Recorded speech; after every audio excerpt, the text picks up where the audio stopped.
सम्राट अशोकाचे वारसदार म्हणवता मग ही शंढता कुठून आली? संपादक राज जागीरदार लोकशाही तंत्र. ज्या मातीत चक्रवर्ती सम्राट अशोकाचा धम्मविजय कोरला गेला, ज्या मातीने जगाला लोकशाहीचा आणि प्रशासनाचा पहिला धडा दिला, त्याच मातीत आजचा तथाकथित आंबेडकरवादी आणि प्रशासकीय व्यवस्थेचा कणा इतका सडलेला का दिसतोय? हा प्रश्न आजच्या घडीला विचारणे म्हणजे एका मोठ्या परिवर्तनाची पहिली ठिणगी टाकण्यासारखे आहे.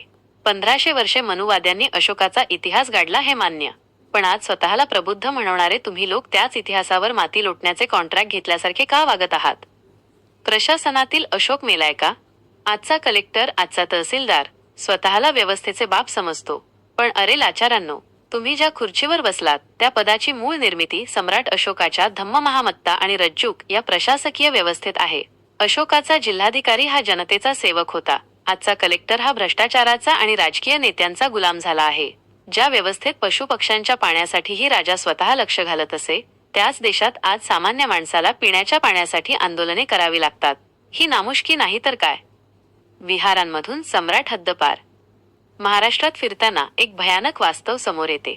गल्लोगल्ली बुद्ध विहार झाली, पण तिथे सम्राट अशोकाची साधी प्रतिमा नसते. इतरांचे फोटो लावून ऊर बडवून घेणाऱ्यांना त्या महाप्रतापी सम्राटाचा विसर पडलाय, ज्याने बुद्ध धम्म या देशाच्या सीमा ओलांडून जगाच्या कानाकोपऱ्यात नेला. जर अशोक नसता तर आज तुम्हाला बुद्ध तरी माहीत झाला असता का?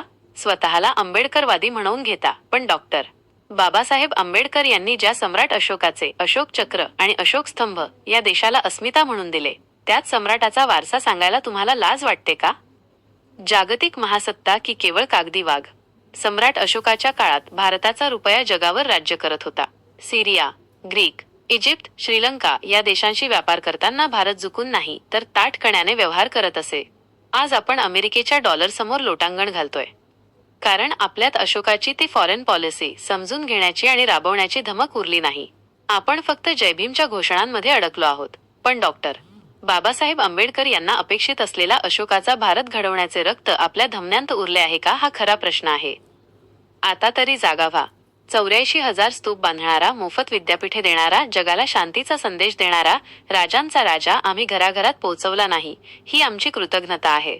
उत्तर भारतातला सामान्य माणूस आज अशोकाच्या नावाचा जागर करतोय, पण पुरोगामी महाराष्ट्रात आम्ही अजूनही विहारांच्या राजकारणात आणि गटातटात अडकलो आहोत.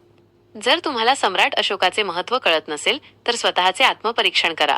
प्रशासनाचे वाभाडे काढण्याआधी आपल्यातल्या मेलेल्या स्वाभिमानाला चिमटा काढून बघा. सम्राट अशोक हा केवळ इतिहास नाही, तर ती एक धगधगती मशाल आहे. ती मशाल हातात घेऊन व्यवस्थेला जाळायची ताकद असेल तरच लोकशाही टिकेल.